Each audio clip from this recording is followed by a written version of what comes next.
Baiklah,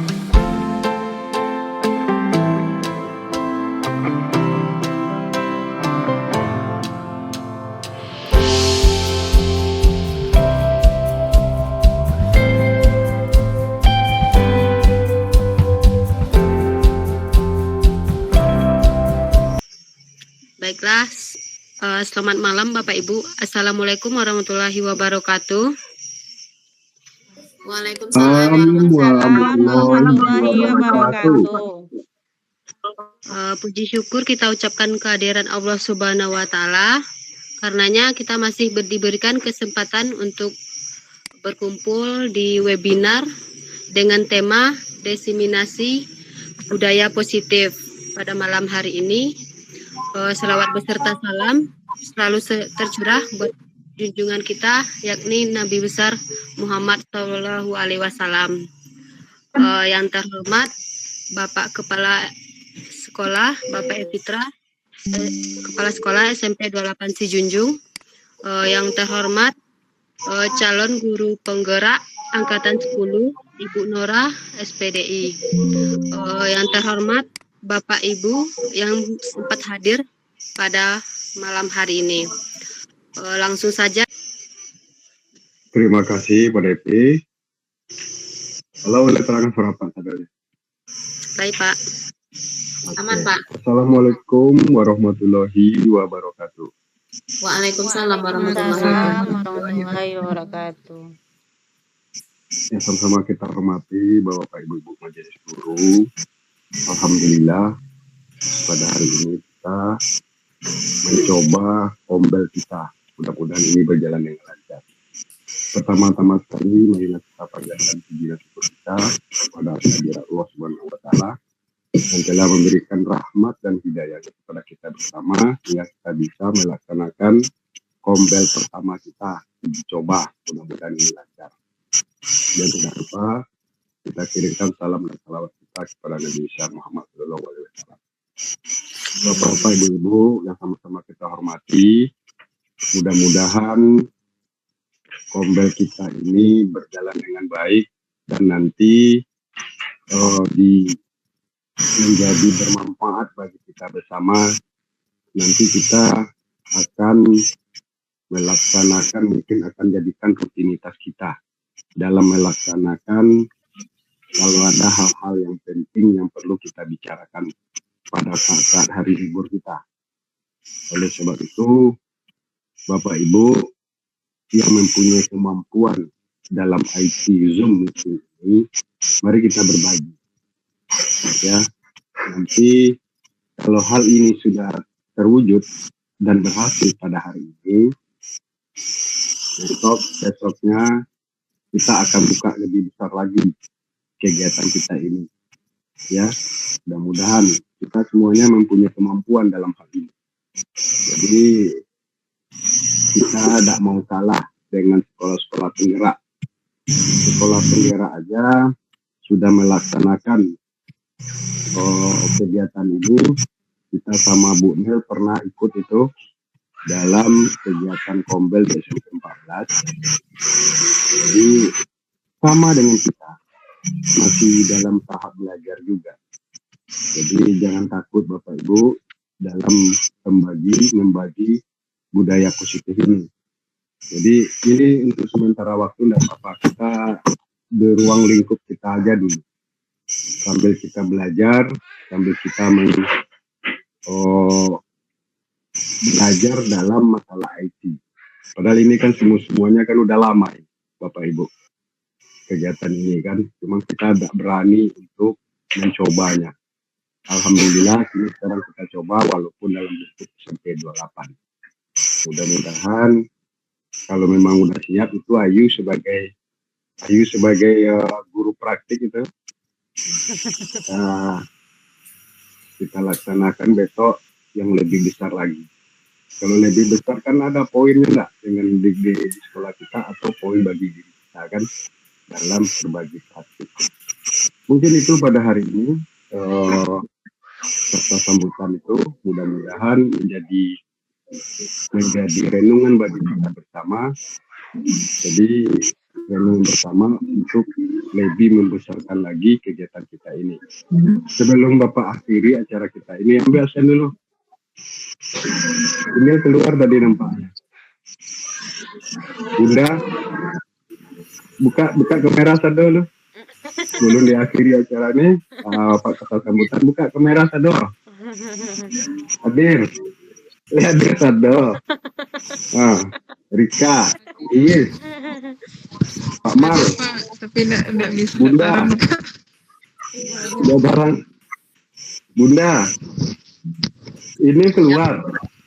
Iya. Ada Pak, udah masuk Pak. Nenek Udah. Oke. Di sini tuh acara kita hari ini. Salah dan janggal mohon maaf. Assalamualaikum warahmatullahi wabarakatuh. Waalaikumsalam Waalaikumsalam warahmatullahi wabarakatuh. Waalaikumsalam warahmatullahi wabarakatuh. Baiklah, selanjutnya penyampaian materi diseminasi budaya positif oleh Ibu Nora. Kepada Ibu Nora dipersilakan.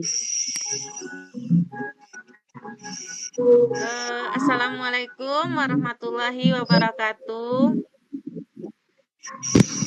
Waalaikumsalam warahmatullahi wabarakatuh. Terima kasih kepada moderator yang telah memberikan kesempatan untuk bisa sedikit berbagi kepada teman-teman semua pada kesempatan malam hari ini dalam rangka berbagi pengalaman tentang diseminasi budaya positif. Nah, untuk itu maksud saya di sini bukan untuk menggurui ya Bapak Ibu, tapi cuma sebatas berbagi. Semoga ilmu-ilmu yang saya dapatkan selama menjalani pendidikan guru penggerak ini bisa kita jalani bersama nanti di sekolah kita gitu. Jadi kalau ada yang terkurang atau tolong nanti masukannya pada Bapak Ibu, dan di sini juga ada senior kita Bu Ayu Wahyuni dengan Bu Ref yang sudah lulus dari calon guru penggerak dan sudah menjadi pengajar praktek juga gitu. Baik, kita masuk yang pertama, yaitu saya Nora Martaria sebagai calon guru penggerak angkatan 10 Kabupaten Sejunjung. Nah, pada malam hari ini bisa lanjut. Udah nampak itu Bapak Ibu? Sudah. Ya. Pada malam hari ini ada beberapa yang akan kita bahas.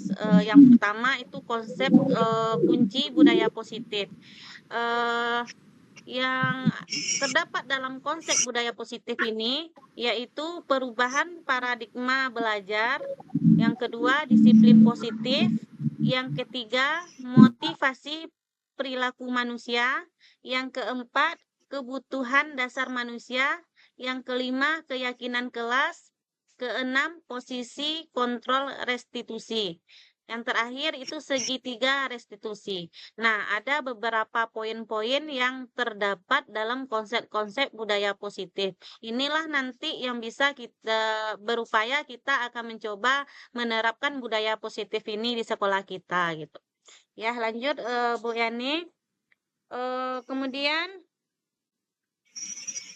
yang masuk yang pertama itu perubahan paradigma belajar. Nah, pada perubahan paradigma belajar ini, kita tahu perubahan paradigma pembelajaran terjadi dari paradigma berfokus pada guru menjadi paradigma pembelajaran yang berpusat pada murid.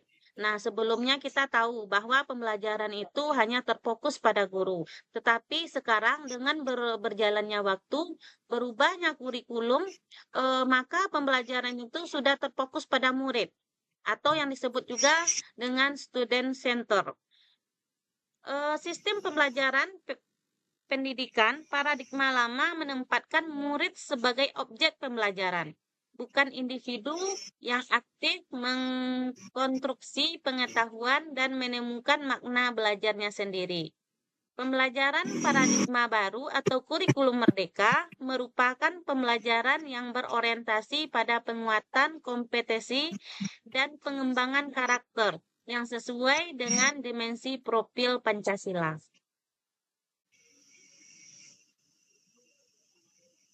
Ya, lanjut Bu Eni.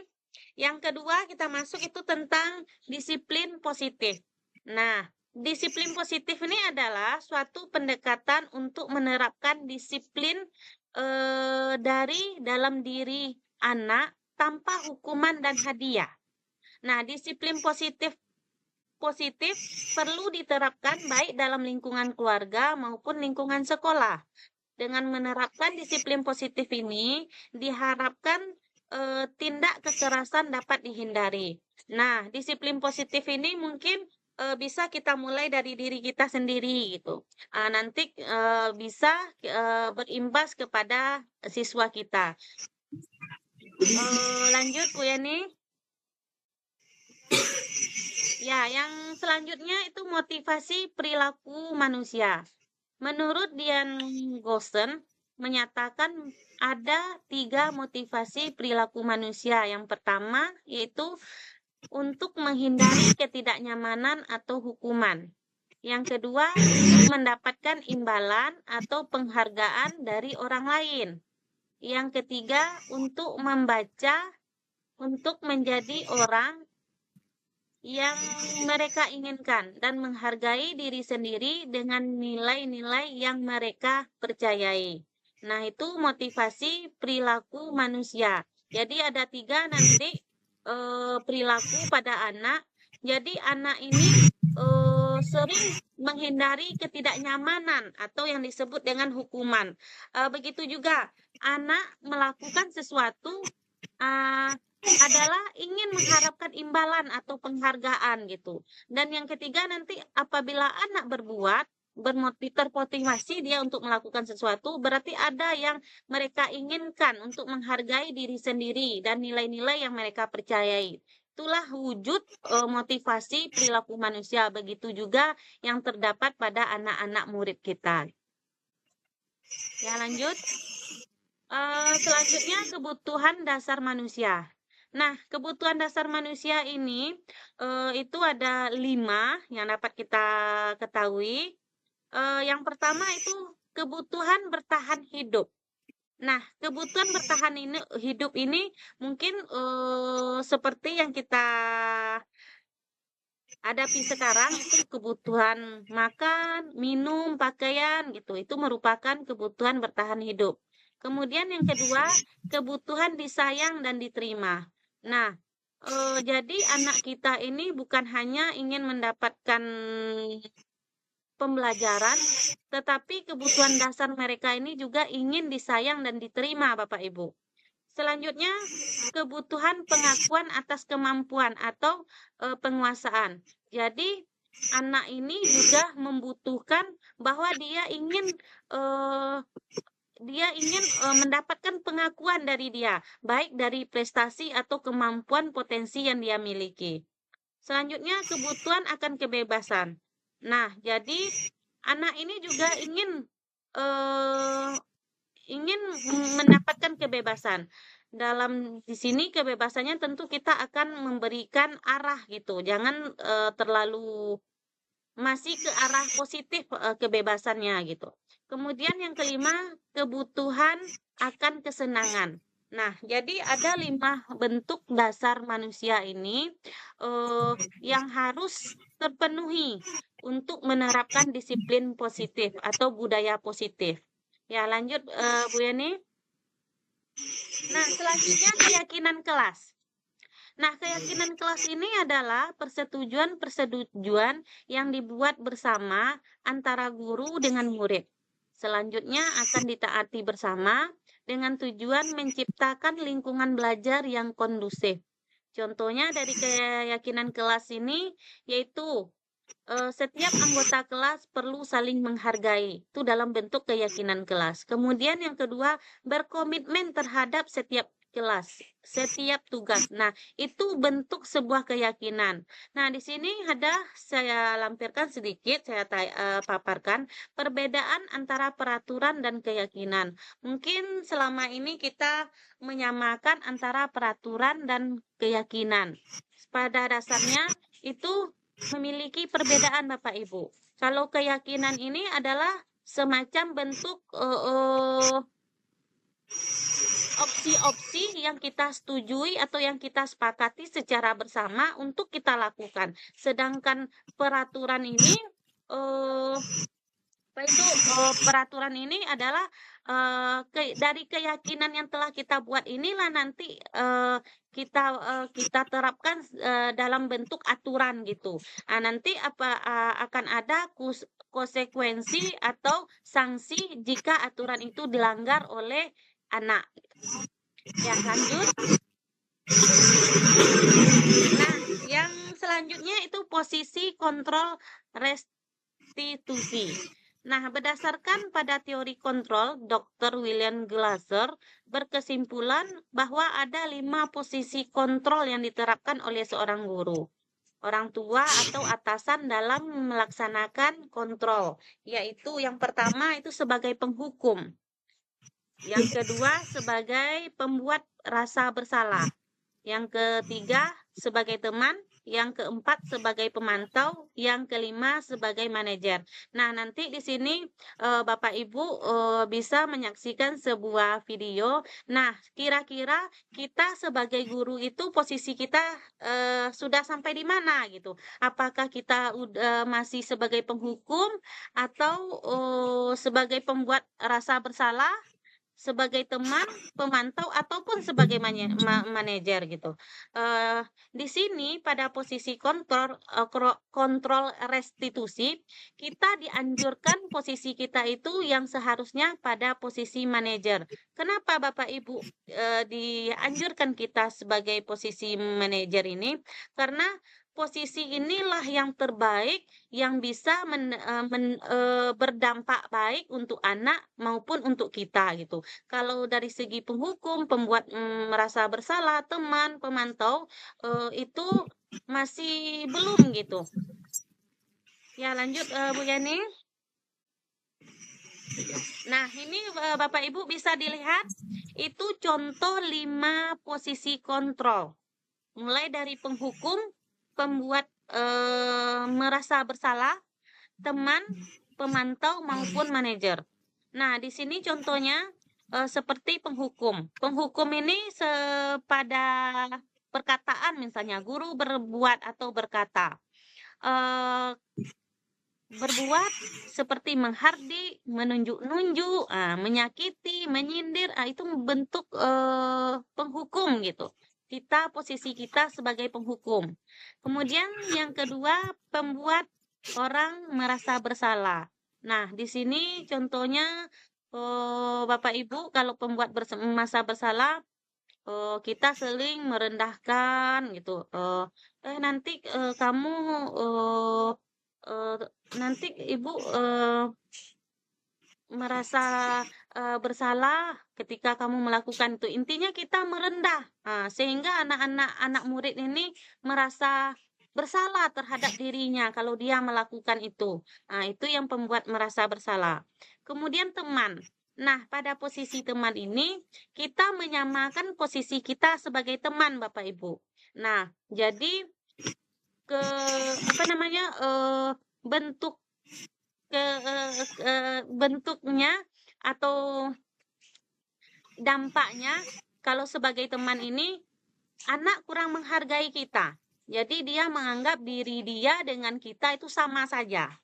Nah, kemudian kalau posisi pemantau, yaitu kita sebagai pemantau atau selalu mengawasi. Misalnya, anak membuat suatu kesalahan, kemudian nanti akan kita berikan solusi atau penyelesaian. Tetapi penyelesaian sini tetap kita pantau dengan memberikan berbagai opsi-opsi jika dia melanggar lagi terhadap kesalahan yang dia buat.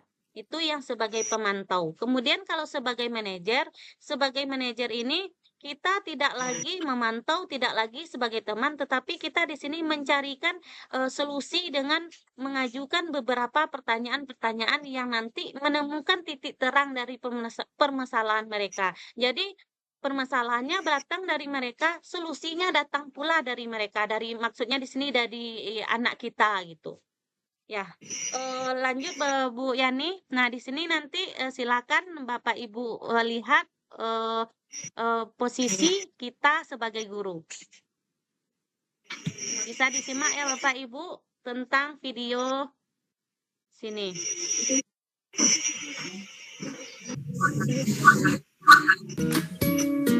Oke, ini aman. Ya, ada terdengar apa Ya, Ibu? ya Kak. Salam bahagia Ibu dan Bapak guru hebat. Dalam penerapan disiplin positif restitusi, salah satu program yang dikembangkan adalah 5 posisi kontrol. 5 posisi kontrol dalam restitusi adalah proses perjalanan seorang pendidik agar dapat mengenali dirinya. Pada video kali ini, kita akan membahas tentang 5 posisi kontrol yang dikembangkan oleh Diane Gossen dan contoh penerapannya.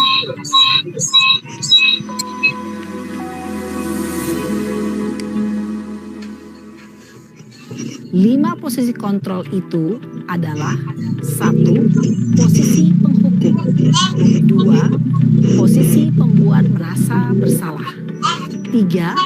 Posisi teman, 4. Posisi pemantau atau monitor, dan 5. Posisi manajer. Untuk lebih memahami kelima posisi tersebut, mari kita saksikan kasus Naren yang terlambat hadir 20 menit di sekolah dan melihat bagaimana kelima posisi kontrol dalam menghadapi masalah tersebut.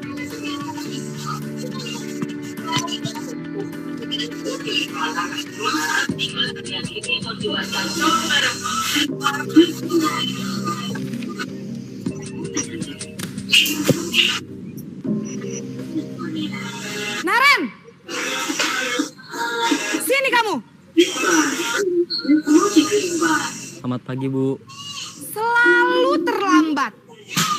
Kamu deh, pasti terlambat. Maaf, Bu. Saya... Apa? Apa coba? Alasan kamu apa lagi? Kapan sih kamu tidak terlambat? Malas sekali ya kamu jadi anak. Saya... Dasar pemalas. Gak kapok-kapok sih kamu. Sudah berapa kali terlambat? Sana, kamu keliling lapangan basket 2 kali. Kenapa saya harus keliling lapangan basket, Bu? Kenapa? Kamu mau lawan ibu? Berani-beraninya jawab. Sudah terlambat, masih berani jawab pula. Sekarang, keliling lapangan basket 5 kali sekalian. Biar kapok. Cepat, pergi sana ke lapangan basket. Posisi penghukum biasanya berbicara dengan nada tinggi, menghardik, menunjuk-nunjuk, menyakiti, dan menyindir. Hukuman bisa berupa fisik maupun psikis. Ibu dan Bapak guru hebat, dampak yang terjadi pada murid ketika guru berada pada posisi penghukum adalah murid cenderung akan memberontak, bahkan menyimpan dendam.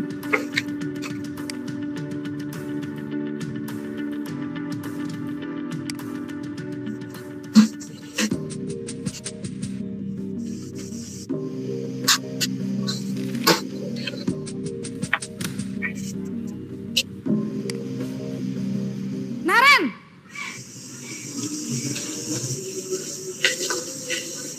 Selamat pagi, Bu. Naren. Kamu kenapa terlambat lagi, nak? Ya Tuhan, Naren. Kamu senang ya bikin ibu susah ya? Kalau kamu terlambat lagi, nanti ibu yang ditegur bapak kepala sekolah, nak. Disangka ibu tidak bisa membina kamu. Duh, gimana ini? Maaf, Bu. Duh, Gusti Naren. Kamu suka ya kalau ibu ditegur bapak kepala sekolah? Terus, sekarang ibu harus tulis apa ini di buku absen? Ini kamu sudah sering terlambat loh. Ibu harus apa coba? Maaf, Bu. Maaf sekali. Ya sudah, lain kali jangan bikin ibu susah lagi ya nak ya. Ibu tidak akan kuat lagi kalau kamu begini terus. Bisa jantungan kalau ibu ditegur bapak kepala sekolah. Sana cepat ke kelas. Maaf ya Bu. Maaf sekali. Posisi pembuat rasa bersalah berbicara dengan nada tenang, cenderung lembut. Namun kata-kata yang diutarakan membuat murid merasa menjadi orang yang gagal. Memandang buruk dirinya sendiri, merasa tidak berharga, dan tidak sanggup membahagiakan orang lain. Ketika guru mengambil posisi pembuat rasa bersalah, murid akan menganggap dirinya yang bersalah dan ia akan menyimpan emosi negatif tersebut di dalam dirinya.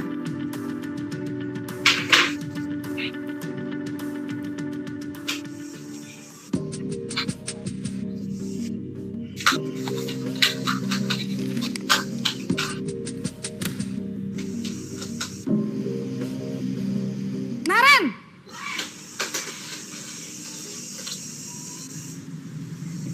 Selamat pagi Bu. Wah, sudah jam berapa ini nak? Terlambat lagi ya sayang. Iya Bu, habis ibu saya lupa bangunkan saya Bu. Kamu malah menyalahkan ibu kamu. Kamu bukannya anak yang larinya paling kencang. Kok terlambat sih? Iya Bu, saya memang terlambat bangun tadi. Jadi biarpun saya lari kencang, tetap gak kekejar Bu. Ya sudah sana, nanti lain kali larinya lebih kenceng lagi ya. Biar gak terlambat lagi. Bikin seneng ibu, demi ibu. Bisa kan? Bisa lah Bu. Ya sudah sana masuk kelas. Ibu beresin urusan absen kamu. Kamu ini ada-ada saja. Dalam posisi teman, guru berbicara dengan nada suara ramah, akrab, cenderung bersenda gurau untuk menjaga suasana tetap santai. Murid akan merasa senang, aman, dan akrab dengan guru. Identitas yang tercipta adalah identitas sukses atau berhasil. Namun, perlu diingat, karena ini masih dorongan eksternal, maka ada faktor ketergantungan dari murid kepada orang tertentu. Di sini guru absennya, sehingga di lain waktu murid bisa berperilaku baik, namun hanya kepada orang-orang tertentu saja.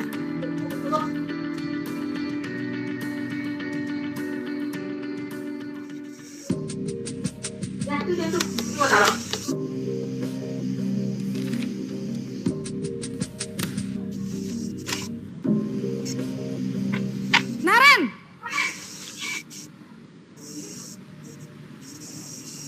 Selamat pagi Bu. Naren, apa peraturan sekolah kita tentang jam berapa kita harus masuk sekolah, nak? Kita harus di sekolah jam 7 Bu. Iya betul, sekarang sudah jam 7.20. Naren sudah tahu konsekuensinya jika terlambat hadir. Paham Bu. Saya harus tinggal kelas pas jam istirahat selama 20 menit. Iya benar, konsekuensinya demikian.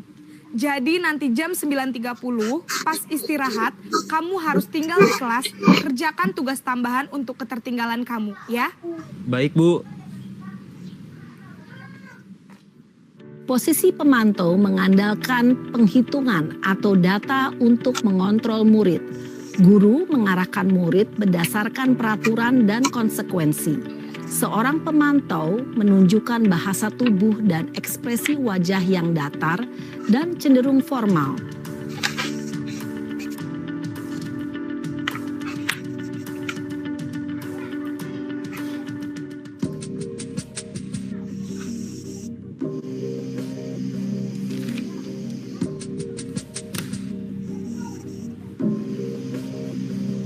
Naren!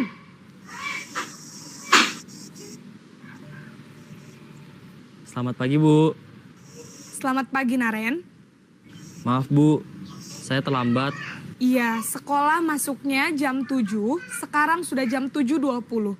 Jadi sekarang bagaimana ini, Naren? Maaf Bu, Saya lupa setel alarm saya semalam. Baiklah, menurut kamu, keyakinan sekolah yang mana yang perlu kamu tingkatkan? Menghargai diri sendiri dan orang lain mungkin ya, Bu. Setuju. Jadi, apakah Naren meyakini prinsip saling menghormati tersebut? Iya, Bu. Saya meyakininya. Apakah Naren bersedia memperbaiki masalah keterlambatan ini? Bersedia, Bu. Bagaimana kamu akan perbaiki masalah keterlambatan ini? Saya akan coba untuk tidak lupa menyetel alarm saya, Bu. Baik, kalau Naren lupa menyetel alarm di rumah, ada orang yang kira-kira bisa bantu mengingatkan tidak? Ada, Bu. Kakak saya, Kak Ema. Ada lagi selain Kak Ema? Selain Kak Ema, ada ibu saya. Baik, jadi yang mengingatkan Naren adalah Kak Ema dan ibu kamu ya? Kira-kira akan mulai setel alarm kapan nih Naren? Setelah pulang sekolah, akan segera saya lakukan. Baik, jadi Naren akan setel alarm untuk bangun besok pagi dan akan diingatkan oleh kakak dan ibunda Naren ya. Ada lagi yang mungkin perlu dilakukan Naren? Agar tidak terlambat bangun lagi. Tidak ada, Bu. Baik Naren, terima kasih untuk kerjasama kamu. Sekarang kamu perlu kembali ke kelas untuk belajar. Baik, Bu. Terima kasih. Posisi manajer adalah posisi kontrol yang disarankan untuk membimbing murid memiliki sikap disiplin yang positif, yaitu murid yang mandiri, bertanggung jawab, dan dapat memecahkan masalah. Tujuan dari posisi ini adalah agar murid dapat berefleksi atas tindakannya. Guru akan dengan tulus memberikan pertanyaan-pertanyaan bermakna, sehingga membuat murid dapat belajar dari kesalahannya dan mencari sebuah solusi untuk menyelesaikannya. Ibu dan Bapak guru hebat, setelah mengamati adegan kelima posisi kontrol tadi, kira-kira posisi mana yang paling ideal? Posisi mana yang dapat menunjang motivasi intrinsik murid? Ya, tentu posisi manajer.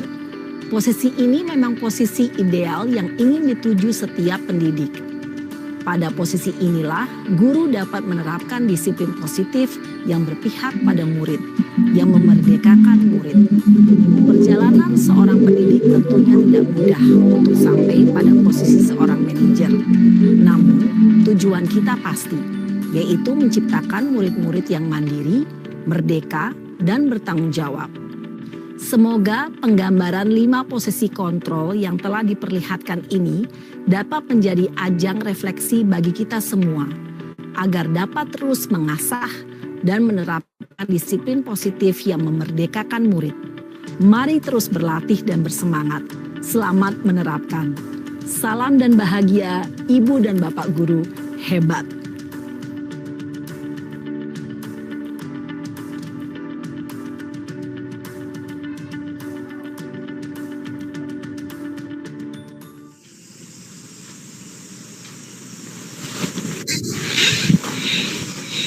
Ya. Bapak Ibu masih bisa kita lanjutkan? Bisa. Ya. Bisa. Ya, itulah tadi Bapak Ibu video mengenai posisi kontrol kita sebagai guru. Nah, jadi bisa kita lihat kira-kira posisi kita di bagian mana gitu. Kalau seandainya di bagian penghukum atau pembuat merasa bersalah, teman, memantau, nah bisa kita lebih tingkatkan lagi gitu. Jujur saya pribadi juga belum bisa menerapkan yang posisi manajer itu ya. Tetapi kita sebagai guru bisa berusaha meskipun secara perlahan untuk menerapkan yang posisi yang idealnya itu pada posisi manajer gitu. Lanjut Bu Yani. Kita lanjut yang selanjutnya tentang segitiga restitusi. Nah, segitiga restitusi ini merupakan proses untuk menciptakan kondisi bagi murid untuk memperbaiki kesalahan mereka, sehingga mereka bisa kembali pada keyakinan kelas dan menumbuhkan budaya positif dalam diri mereka.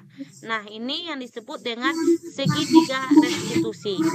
Jadi kita di sini ada sebuah proses untuk menyelesaikan masalah yang dihadapi oleh murid gitu. Nanti ada tahapan-tahapan cara penyelesaian atau dari segitiga restitusi ini. Ya, lanjut Bu Yani.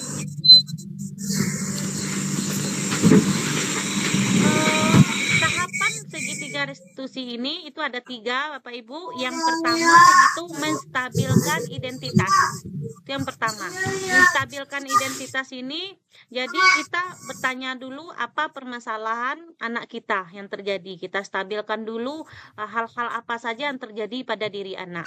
Itu yang disebut dengan menstabilkan identitas. Selanjutnya yang kedua, tahapan yang kedua yaitu memvalidasi tindakan yang salah. Nah, setelah kita melakukan menstabilkan identitas, kita lanjut untuk memvalidasi, memilah tindakan mana, tindakan apa yang dia lakukan gitu. Nah, di sana nanti tindakan-tindakan yang salah itu nanti akan kita kasih semacam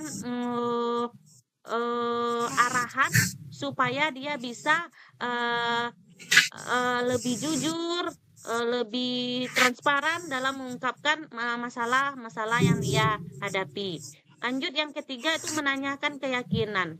Nah, dalam segitiga restitusi ini sebelumnya kita kan telah membuat keyakinan. Itu di dalam kelas kita perlu selalu menerapkan keyakinan kelas Bapak Ibu. Jadi kalau dapat untuk selanjutnya kita dalam pembelajaran harus membuat keyakinan kelas gitu. Mungkin ini sudah kita terapkan juga Bapak Ibu. Saya rasa itu juga sudah, apalagi kita kemarin dalam pengerjaan PMM itu kan kita ambil materinya tentang pengelolaan kelas itu. Nah, itu bisa tentang keyakinan kelas ini harus kita selalu kita munculkan atau kita laksanakan dalam proses pembelajaran. Maka untuk itu selalu ketika kita menanyakan keyakinan kelas, jadi disinilah letak penyelesaian yang sesungguhnya pada posisi manajer. Nah, setelah kita tanya kepada anak ini apa permasalahannya, ya, kemudian kita tanya keyakinan apa yang telah dia langgar atau yang telah dia perbuat dari kesepakatan yang telah dibuatnya tadi. Nah, di situ akan kita carikan solusi. Bukan solusinya kepada kita sepenuhnya, tetapi dimunculkan dari anak ini. Nanti baru kita memberikan penguatan dari solusi-solusi yang didapatkan dari anak. Nah, artinya di sini kita hanya sebagai fasilitator Bapak Ibu. Ya, di sini bisa nanti Bapak Ibu lihat videonya. Mungkin kalau dari segi penyampaian saya kurang maksimal gitu. Bisa nanti setelah ini Bapak Ibu lihat videonya bagaimana cara menerapkan segitiga restitusi itu dalam menyelesaikan masalah anak. Ya, bisa kan lanjut. Nah, ini bisa Bapak Ibu lihat videonya. Yuk, cuci tangan yuk. Cuci tangan. Siang Sarah. Siang, Pak. Sudah lama nggak ketemu Sarah. Kenapa hari ini ada di sini? Kesel, Pak. Kesel banget. Masa aku dikatain tukang fitnah, Pak? Ya aku marah lah. Aku balik ngatain Eka di depan kelas. Kesel banget. Oh begitu. Ya pasti kamu marah dan kesal.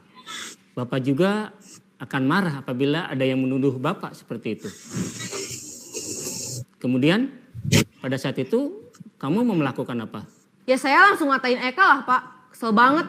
Saya bentak-bentak dia depan teman-teman lain. Oh begitu. Pasti kamu melakukan seperti itu karena suatu alasan tertentu, bukan? Iyalah, masa saya diam saja, Pak?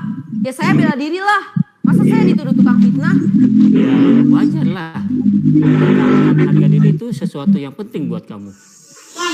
Untung kamu tidak bertindak lebih gegabah lagi. Hanya membentak-bentak. Iya, Pak.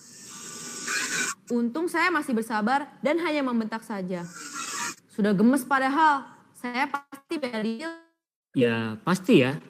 Tapi kamu memilih untuk tetap bertahan dan bersabar. kamu memilih untuk tidak berbuat lebih parah lagi, bukan? Iya. Nah, sekarang coba kita lihat lagi.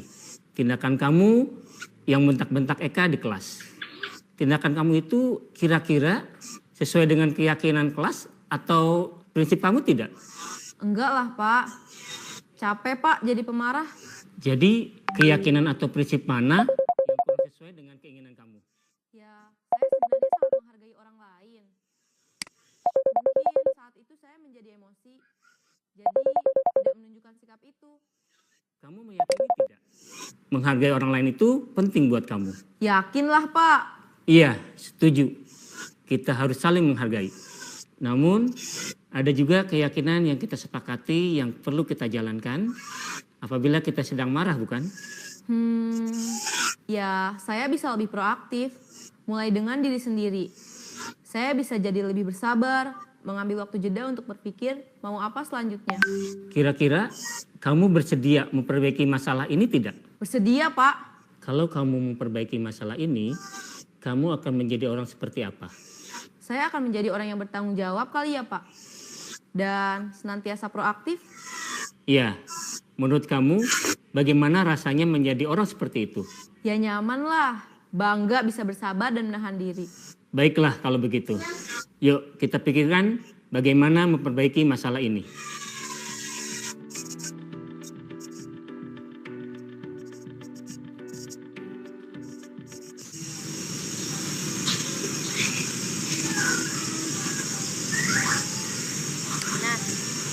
Itulah tadi Bapak Ibu bentuk tahapan segitiga restitusi. Begitulah langkah-langkah tahap kalau kita menyelesaikan penyelesaian anak pada posisi manajer tadi. Ini bentuk tahapan yang kita lakukan mulai dari menstabilkan identitas, kemudian memvalidasi kesalahan, selanjutnya baru menanyakan keyakinan, mencarikan solusi atau menemukan titik terang dari permasalahan yang dihadapi oleh anak. Mungkin itu presentasi saya pada malam hari ini, Bapak Ibu.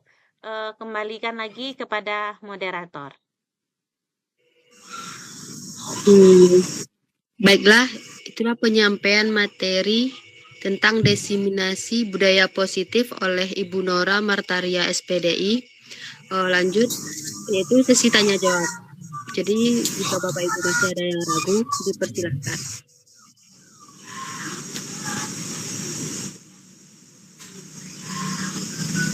Jika Bapak Ibu meragu, bisa mengklik tombol resen pada layarnya.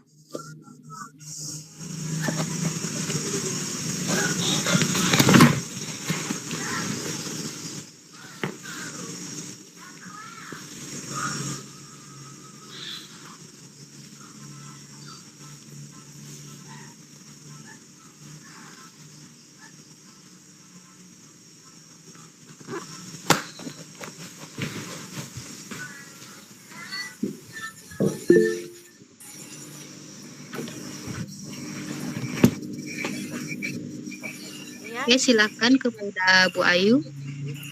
Oke, terima kasih kesempatannya moderator. Terima kasih juga kepada Bu Nora yang telah memberikan pemahaman informasi kepada kami tentang budaya dan disiplin positif sebagai bentuk implementasi dalam kurikulum Merdeka. Di sini saya mempunyai sebuah Bu Nora, sebuah pengalaman begitu ya.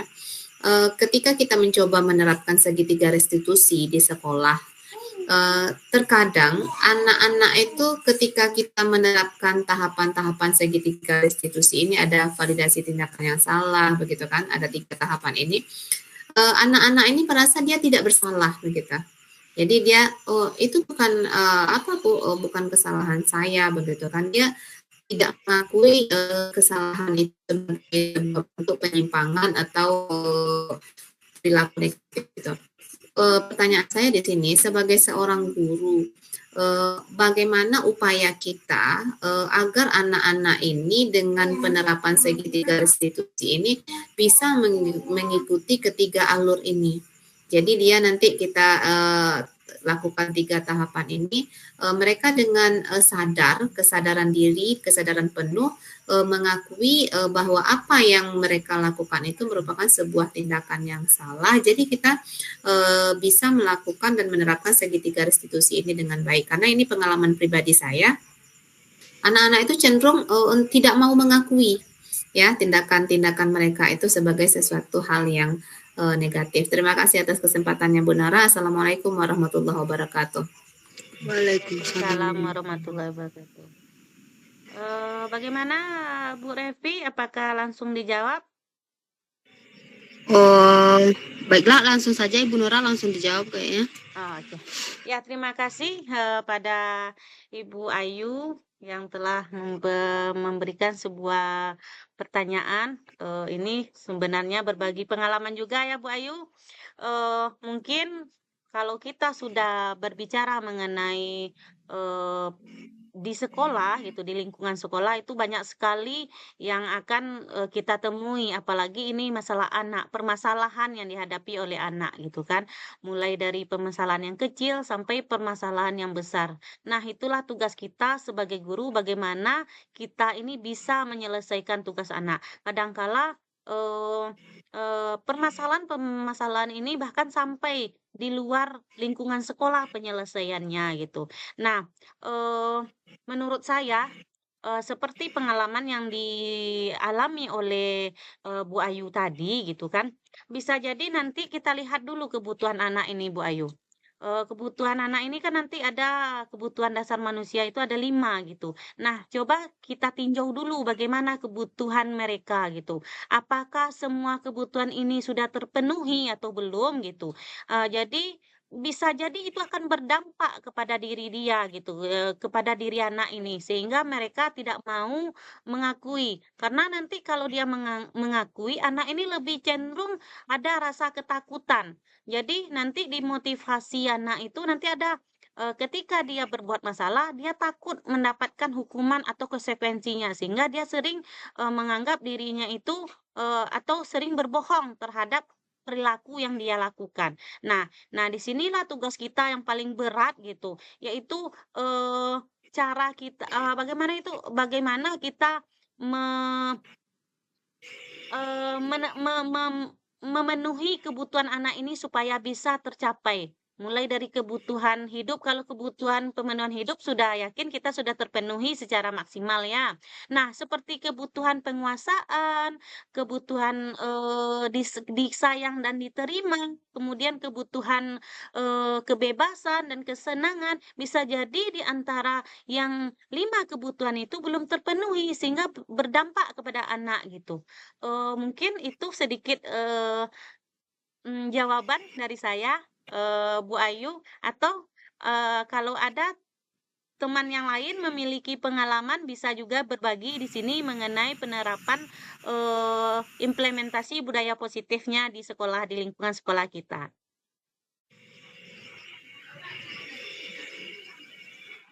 Ya, bagaimana Bu Ayu?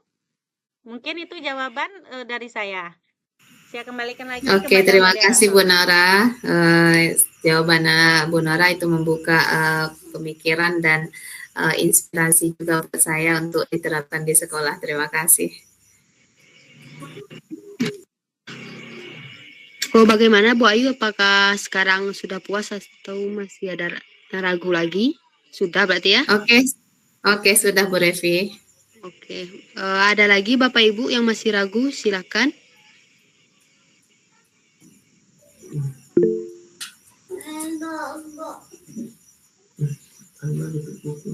Ya, Bu Mulyani, Bu Revi.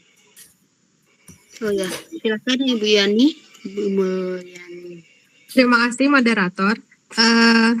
Untuk penyaji ada sedikit yang mau saya tanyakan. Sepertinya keyakinan kelas sangat mempengaruhi semua tindakan untuk penerapan disiplin positif. Saya ingin bertanya atau setidaknya Ibu pemateri bisa berbagi bagaimana cara kita memancing siswa agar keyakinan kelas itu muncul dari diri mereka. Karena selama ini yang kita lakukan di kelas, apalagi untuk kelas 7 yang baru awal di kurikulum Merdeka, malah kita yang mengemukakan keyakinan kelasnya. Sepertinya saya agak susah untuk membuat keyakinan kelas, memancing siswa biar dia bisa memberikan keyakinan kelasnya sendiri, berasal dari diri mereka sendiri. Mohon sedikit berbagi pengalamannya kepada Ibu pemateri. Terima kasih. Oh, baiklah, langsung saja dijawab atau gimana Bu Nora? Ya, boleh. Oh ya, Terima silakan. kasih pada Bu Revi dan Bu Mul. Pertanyaannya sangat menarik sekali gitu, karena mengenai keyakinan kelas kan Bu Yani. Nah, saya sebagai guru gitu kan, ini juga pengalaman baru gitu, dimana sebelumnya saya juga belum pernah yang menerapkan keyakinan kelas ini gitu, karena sekarang sudah melaksanakan pendidikan guru penggerak, sudah mulai tercerahkan sedikit demi sedikit, dan itulah nanti yang akan diimplementasikan gitu, mencoba untuk mengimplementasikan walaupun belum maksimal gitu. Kemarin saya juga sudah mencoba, ini pengalaman ya Bu Yani, mencoba untuk membuat keyakinan kelas ini gitu. Jadi nampaknya anak-anak ini membuat keyakinan kelas itu harus disertai dengan media kayaknya Bu Yani. Media yang bervariasi. Nah, bisa jadi nanti kita menimbulkan semangat anak ini supaya dengan sadar meyakini keyakinan kelas itu bisa dia terapkan gitu, tanpa kita ulang atau kita suruh atau kita paksa anak ini gitu. Contoh pertama, kita membuat keyakinan kelas ini, kita musyawarahkan, kan ada beberapa itu langkah-langkah dalam menyusun atau merumuskan keyakinan kelas. Mulai dari kita membuat kesepakatan kepada anak, apa bentuk kesepakatan yang harus kita jalani. Nah, nanti anak-anak ini akan mengungkapkan gitu. Saya ini bisa nanti, kalau saya kemarin mencoba itu melalui kertas sticky note, itu diberikan kepada anak ini. Jadi anak ini nanti membuat bervariasi macam keyakinan kelas yang dia inginkan gitu. Nah, setelah terkumpul semua keyakinan kelas ini, nanti kita pandu dia, Bu Yani, kita pandu anak ini mana yang paling menonjol, yang paling banyak dari keyakinan kelas ini. Nah, itulah nanti yang kita kumpulkan, yang kita simpulkan menjadi beberapa keyakinan kelas. Kita bacakan misalnya nanti anak ini, contoh misalnya, pada umumnya anak di sini banyak membuat tidak boleh makan pada jam pelajaran gitu. Kemudian tidak boleh berbicara kasar kepada guru dan teman, kan ada seperti itu. Nah, kalau menurut yang saya ketahui atau yang saya pelajari selama di pendidikan guru penggerak ini gitu, ternyata ke dalam kita membuat keyakinan kelas itu tidak dianjurkan memakai tidak boleh atau jangan gitu. Jadi kita harus mencari bahasa yang lebih bagus gitu, yang nanti bisa dijalankan atau dilaksanakan oleh anak ini. Contoh misalnya, makan hanya diperbolehkan pada jam istirahat gitu. Jangan, bukan maksudnya jangan gini, tapi diperbolehkan makan pada jam istirahat. Contohnya seperti itu. Misalnya datang tepat waktu gitu. Tidak boleh terlambat. Tidak boleh bahasanya seperti itu gitu. Nah, seperti itu Bu Yani. Kemarin sudah mencoba. Nah, ketika saya melakukan keyakinan kelas itu, saya coba menayangkan melalui Infocus laptop.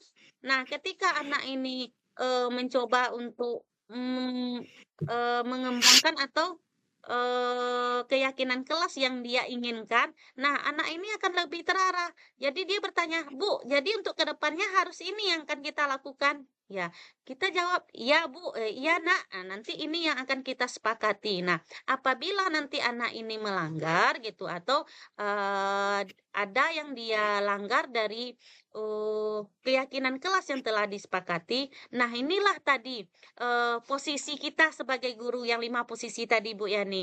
Nah, di sinilah kita sebagai guru berupaya untuk menempatkan posisi kita sebagai manajer dengan melakukan tahapan segitiga restitusi. Nah, mungkin itu pertanyaan dari jawaban dari saya, Bu Yani. Mungkin kalau ada pengalaman-pengalaman dari teman yang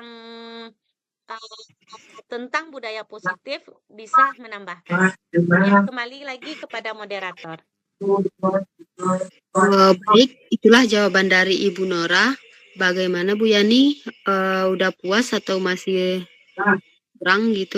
Terima kasih penjelasannya Ibu Nora.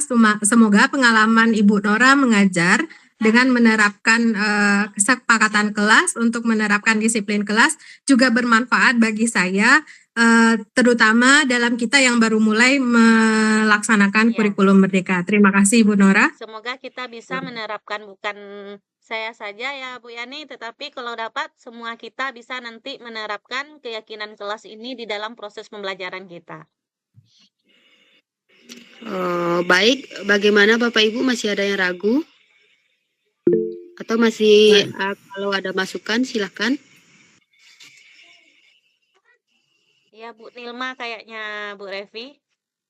Bu Oh ya, Nilma. silakan Ibu Nil.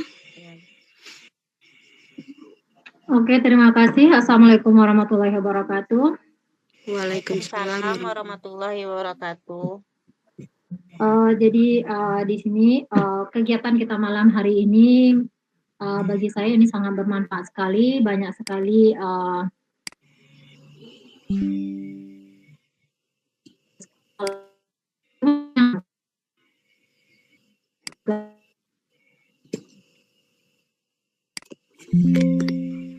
kita bisa melihat keyakinan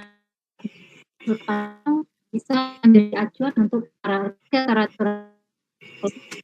kita harapkan ya. Mungkin saya minta pengakuan bertanya apa ya, siapa tahu ada di antara menerapkan keinginan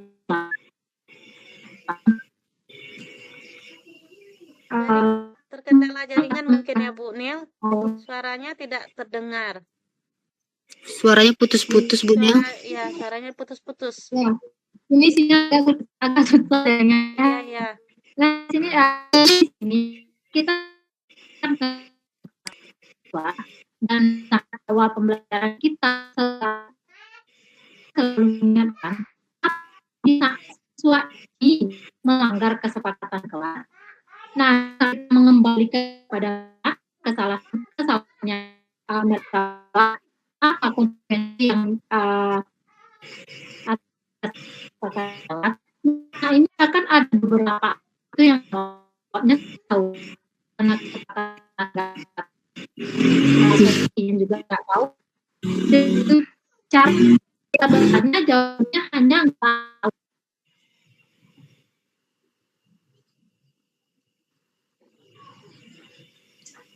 Gimana Ibu Nora, jelas? Kurang jelas Bu Revi, suaranya terputus-putus gitu. Iya. Ternyata terlempar kayaknya Bu Nil ini Bu Revi. Iya, mungkin kendala jaringan. Iya, mungkin kendala jaringan. Ya, Bapak Ibu yang lain masih ada, silakan sembari menunggu Ibu Nilnya jaringannya baik.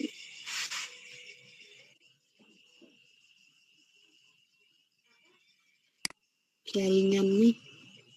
Ya, mungkin kena jaringan ini Bu Revi. Silakan Bapak Ibu yang lain, kalau masih ada yang ragu. Kalau ada tambahan boleh.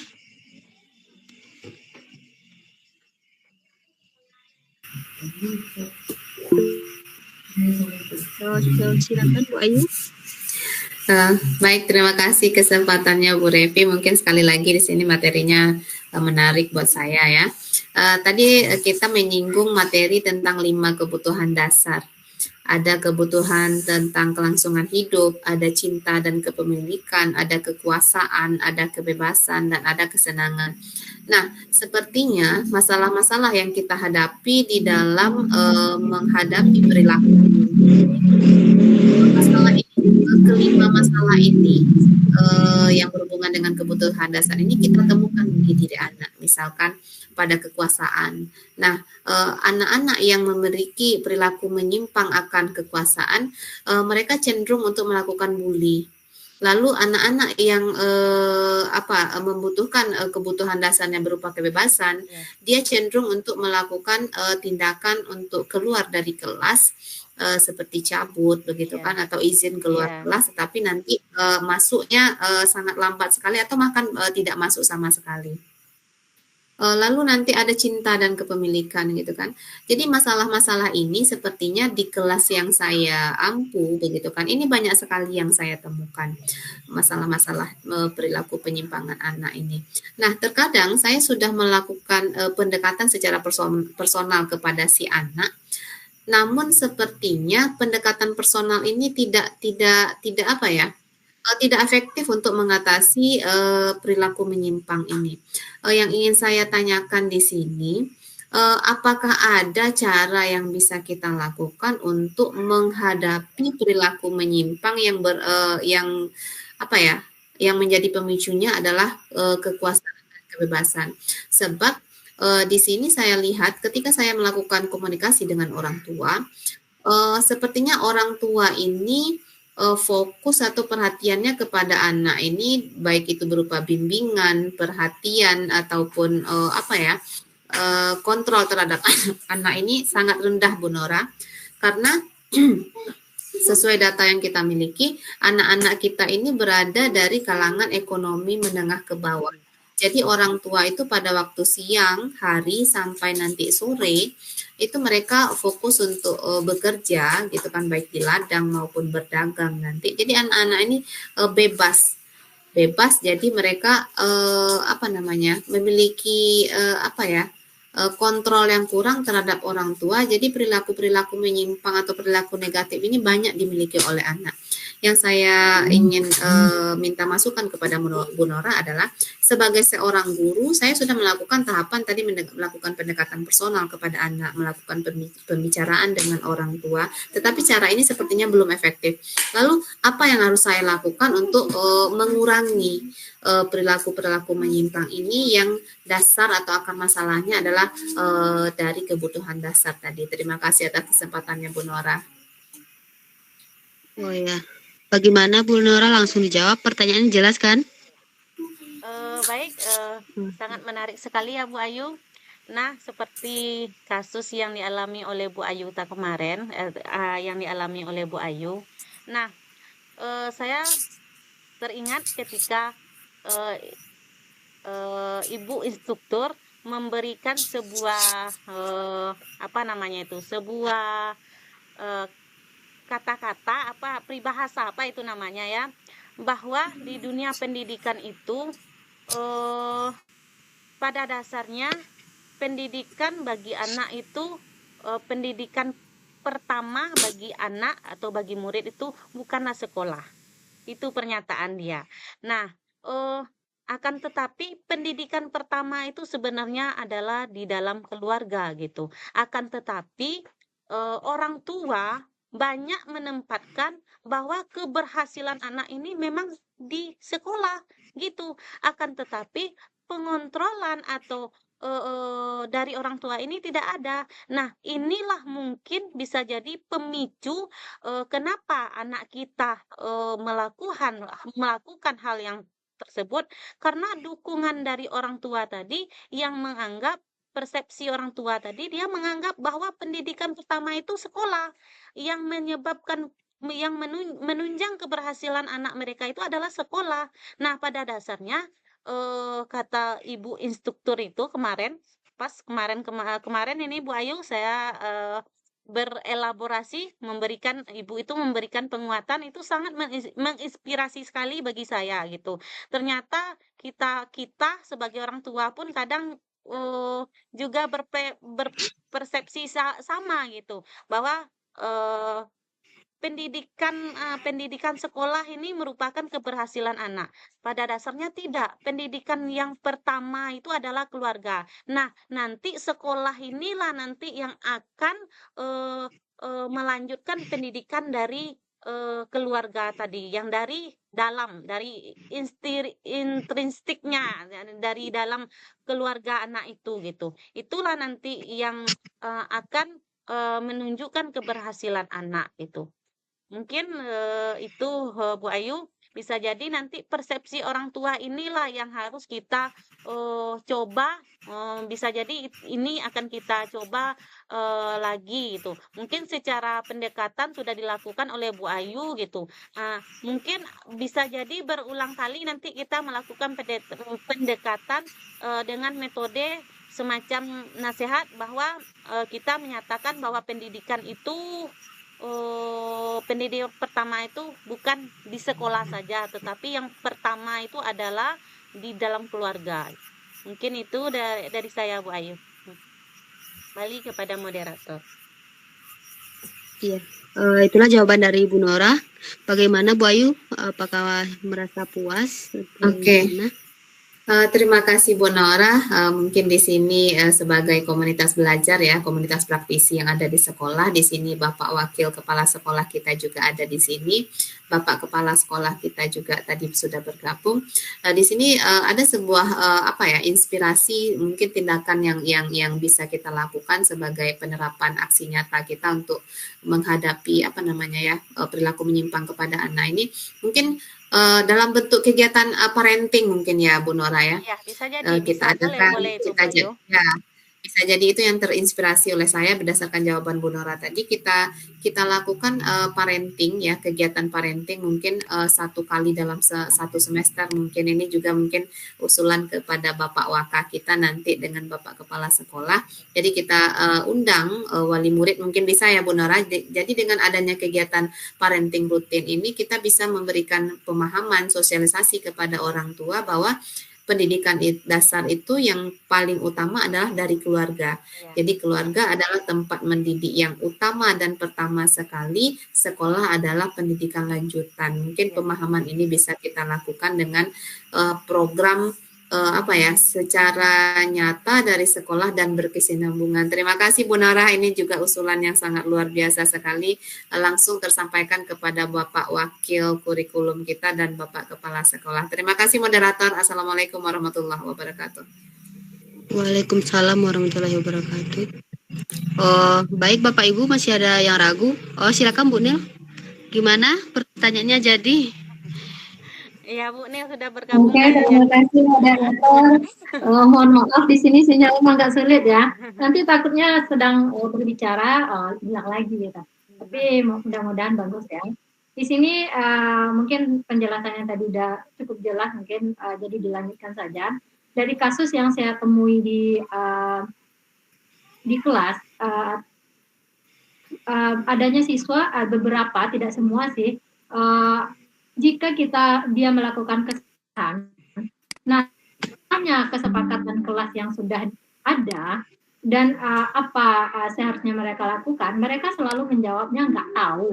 Jadi setelah beberapa kali kasusnya dan kita sudah mencoba beberapa trik, tapi untuk menghadapi anak seperti ini, saya belum menemukan tips yang pas. Jadi mungkin di sini ada narasumber kita sudah bergabung di CGP dan ada ibu-ibu yang lain. Mungkin ada tips atau trik yang bisa kita mengubah jawaban anak yang biasanya setiap mereka melakukan kesalahan dan kita kembalikan kepada mereka sebagai kesepakatan kelas yang dilanggar serta solusi yang harus diambil. Mereka hanya jawabnya satu, nggak tahu. Jadi kita kan juga bingung mau menindaklanjutinya seperti apa kan. Jadi siapa tahu di sini bisa berbagi pengalaman kita di sini, terutama narasumber kita ya, dan Bapak Ibu yang lainnya. Mungkin itu cukup itu dulu. Terima kasih. Assalamualaikum warahmatullahi wabarakatuh. Waalaikumsalam warahmatullahi wabarakatuh. Baik, pertanyaan Ibu Nilnya jelas kan Bu Nora? Silakan langsung dijawab saja ya. Ya, mungkin pertanyaannya hampir sama dengan Bu Yani tadi ya, Bu Revi. Nah, sedikit di sini maksud kita dalam Kombel ini bukan maksud menggurui ya Bapak Ibu. Nah, kita di sini cuman berbagi gitu kan, dari ilmu-ilmu yang telah saya dapatkan, pelajaran-pelajaran yang telah saya dapatkan nanti berbagi di sini. Semoga kita bisa menerapkan. Kan itu tujuan dari Kombel kita ini, tujuan dari diskusi kita pada malam hari ini gitu. Jadi seperti yang saya sampaikan tadi, begitu juga pada pertanyaan yang hampir sama pada Bu Ayu gitu kan. Nah, inilah tugas terberat kita sebagai guru, Bu Nil. Kenapa? Saya saja secara pribadi itu juga mengalami hal yang sama gitu. Kita sebagai semua kita rekan guru di sini mungkin bukan Bu Nil Nema saja yang mengalami hal yang sama. Pribadi saya sendiri gitu juga mengalami hal yang sama gitu, Bu. Tetapi itulah kita selaku guru berupaya mencari apa solusi terbaik gitu kan, terbaik yang bisa kita lakukan gitu. Tidak bisa cara satu, cara dua kita lakukan, tidak bisa cara dua, cara tiga yang kita lakukan. Kan itu ide-ide yang oke yang harus kita cari sebagai guru gitu. Kita dituntut sebagai guru yang inovatif, kreatif, mencari ide tentang permasalahan yang dihadapi anak. Itu tugas kita, memang tuntutan kita sebagai guru gitu. Nah, di sini seperti jawaban yang sama gitu kan, tadi juga Bu Ayu juga menyampaikan, bisa jadi kita lihat dari kebutuhan anak tadi Bu Nil, kita lihat kebutuhan anak itu. Pada dasarnya kita tahu keadaan anak murid kita, latar belakangnya itu sangat memprihatin sekali kalau kita lihat anak-anak kita di sekolah gitu.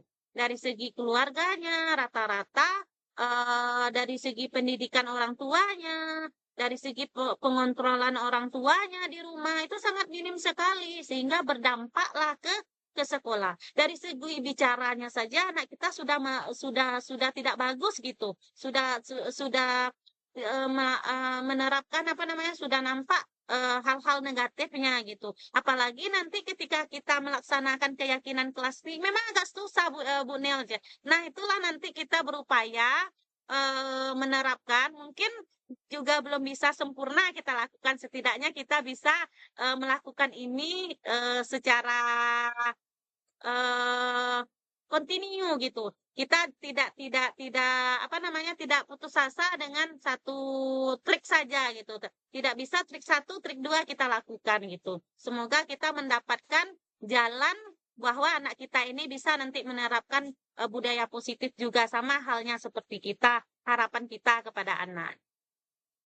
Ya, mungkin itu sedikit jawaban dari saya, Bu Nilma gitu.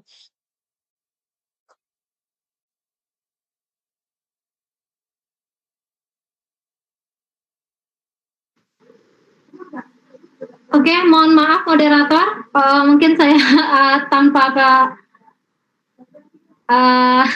izin dari moderator langsung menanggapi ya, karena ditunggu dari moderator Nada.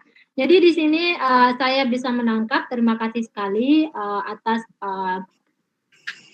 masukan yang diberikan Bu Nora. Jadi di sini kesimpulan yang bisa saya ambil di sini berarti kita lebih banyak menerapkan lagi trik-trik baru dan inovasi ya. Mungkin di sini seperti yang disampaikan oleh narasumber bahwa kita dalam latar belakang siswa ya, itu yang disampaikan narasumber tadi, sehingga kita bisa mengetahui permasalahan yang menyebabkan mereka bersikap seperti itu. Mungkin untuk diri pribadi hal yang menggali secara lebih dalam dan mendetail itu yang masih kurang bagi kita. Mungkin entah karena kesibukan atau yang lain, tapi insya Allah dengan bersama-sama Kombel kita ini ya, kita akan mencoba menggali lebih jauh, walaupun belum tercover semuanya ya, tapi dengan bantuan teman-teman yang lain, kita mungkin bisa melihat latar belakang siswa yang cenderung tidak mau tahu dengan apa yang sudah kita buat kesepakatan atau di sekolah yang menjadi fokus di dalam disiplin positif kita. Terima kasih sekali kepada narasumber atas masukan berupa tipsnya. Mudah-mudahan kedepannya kita lebih baik lagi. Mungkin ada Bapak Ibu yang lain yang punya tips ya narasumber, mungkin biar lebih banyak lagi sumber informasi Bisa kita jadi tentang pada menghadapi teman-teman lain yang sudah menerapkan keyakinan kelas, mungkin bisa jadi berbagi kita di sini gitu. Atau ya, ada karena di sini saya emang banyak kendala dalam menerapkan keyakinan kelas berupa kesepakatan kelas ini ya. Karena banyaknya siswa yang tidak mau tahu ya. Ya, saya kembali ke narasumber dan moderator. Terima kasih. Oh ya. Assalamualaikum warahmatullahi wabarakatuh. Waalaikumsalam warahmatullahi wabarakatuh. Oh lanjut. Bagaimana Bapak Ibu, masih ada yang ingin ditanyakan? Atau mau ngasih masukan tambahan? Kayaknya Silakan. tadi Pak Waka yang resign itu Ya, Pak moderator. Waka angkat tangan. Iya. Silakan pada Pak Waka.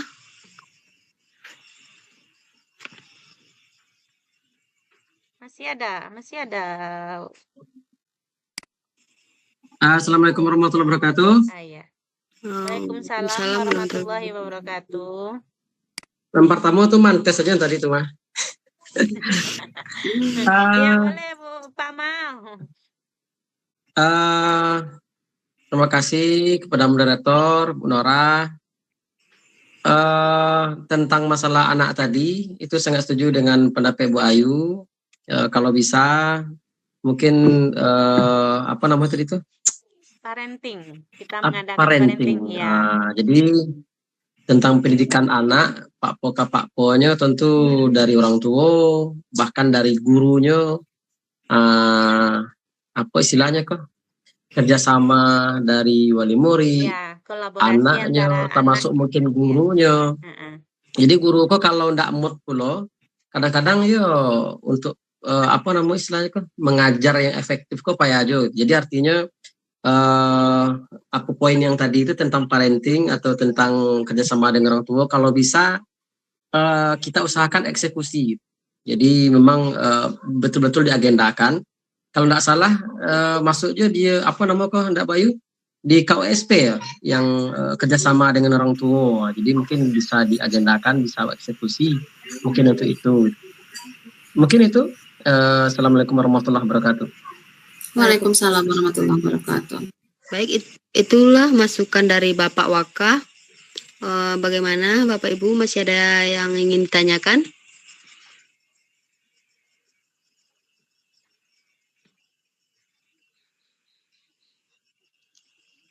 Ya, tidak ada lagi kayaknya Bu Revi, atau masih ada lagi kita berbagi di sini? Masih ada masukan yang lain juga boleh.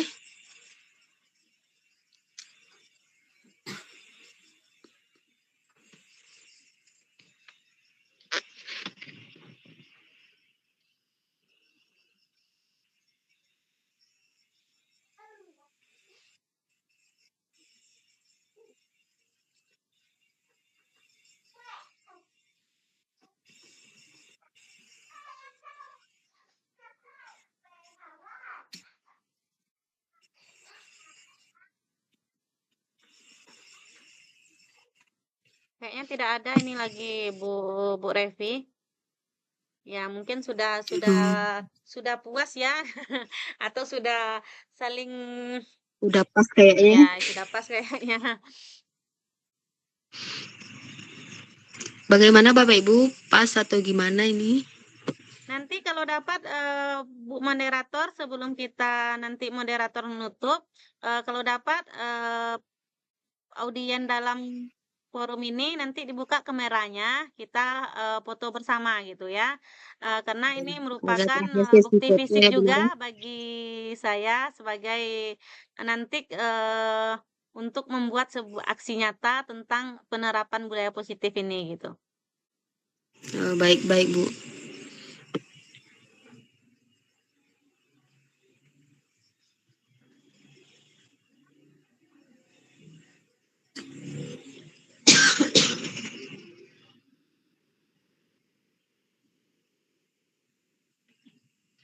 Bagaimana Ibu Via? Ada yang ingin ditanyakan? Silakan. Sudah mulai Pak. Pas kayaknya ya Bu Nara. Ya. Bu Via.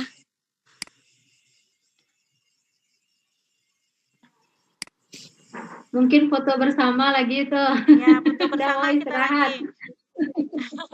Oh, silakan Bapak Ibu open kameranya.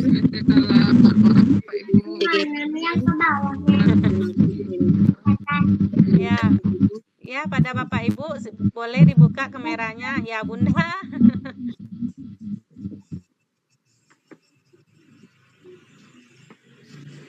Oh, silakan Ibu Nora kasih aba-abanya.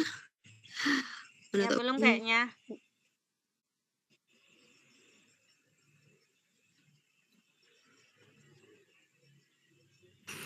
Ya. Bapak Ibu, izin sebentar moderator. Oh ya, silakan Bu Ayu. Untuk sertifikat itu nanti ke email masing-masing ya. Jadi tolong nanti pas mengisi emailnya jangan sampai ada yang salah. Bu Nil, mohon bantuan itu untuk uji coba ya, sertifikat sudah dikirim ke email Bu Nil. Tolong dicek sebentar, kalau sudah pas kita kirimkan kepada anggota yang hadir pada hari ini.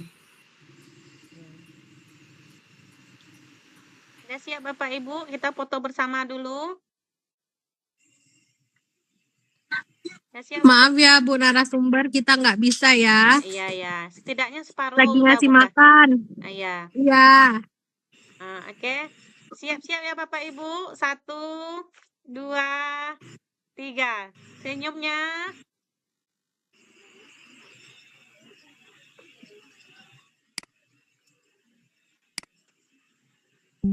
Ya, oh Bu Ria baru muncul ya, kita ulang lagi.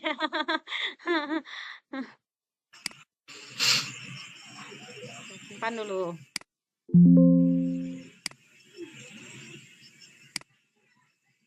Ya, salam semangatnya Bapak Ibu, semua tangan kita gini ya. Foto bersama. Ya. 1. Silakan dibuka kameranya. 1, 2, 3.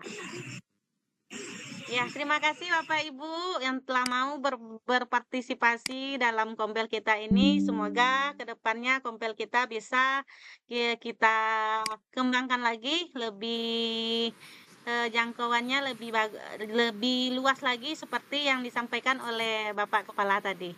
Ya, kita kembalikan lagi kepada moderator. Baiklah. Jika tidak ada yang ingin bertanya, gimana Bu Nora, langsung ditutup atau masih ada lagi mau yang ingin disampaikan? Ya, boleh kita tanya kepada Ketua Kombel bagaimana? Apakah ada Bu Nilma, Bu Ayu sebagai pengurus Kombel?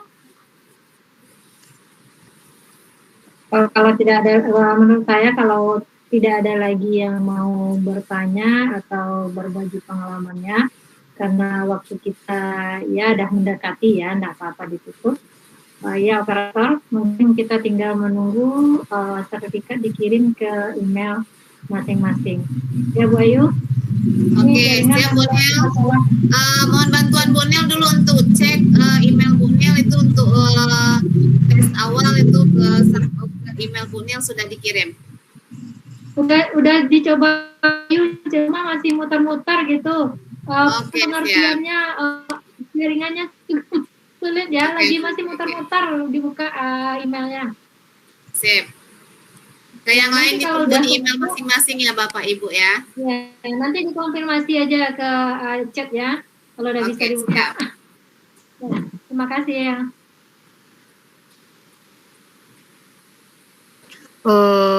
Baiklah, jika tidak ada lagi yang ingin bertanya, webinar malam hari ini kita tutup. Semoga webinarnya mendapatkan banyak manfaat untuk kedepannya. Lebih dan kurang saya selaku moderator mohon maaf. Wabillahi taufik wal hidayah. Assalamualaikum warahmatullahi wabarakatuh. Waalaikumsalam warahmatullahi wabarakatuh. Coba stop Nora. Stop, simpan dan cek rekaman Nora tadi, aman enggak?